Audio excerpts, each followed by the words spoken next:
السلام علیکم ناظرین، اے ٹو زی نیوز کے ساتھ میں ہوں ایمان فاطمہ۔ خبر شامل کرتے ہیں شور کوٹ سے۔ تحصیل رپورٹر ساجد شیخ کی رپورٹ کے مطابق ضلع جھنگ کی پی پی 128, 129 اور 130 کا ورکر کنونشن ضلع ناظم محترم محمد اشرف چودھری نے منہاج القرآن اسلامک سینٹر شور کوٹ شہر میں کروایا، جس میں کارکنوں کی تعداد سینکڑوں میں تھی۔ نقابت کے فرائض اقبال مہروی نے احسن طریقے سے نبھائے۔ کارکنوں سے پروفیسر محمد اقبال طاہر، مرکزی نائب ناظم اعلیٰ علامہ رانا محمد ادریس قادری نے خطاب کیا۔ ضلع ناظم چودھری محمد اشرف قادری نے آنے والوں کا تہ دل سے شکریہ ادا کیا۔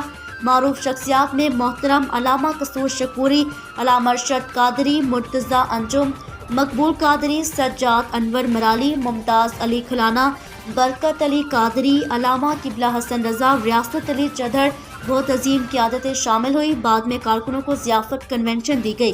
کیمرہ مین ٹیم کے ساتھ ساجد شیخ، اے ٹو زی نیوز، شور کوٹ۔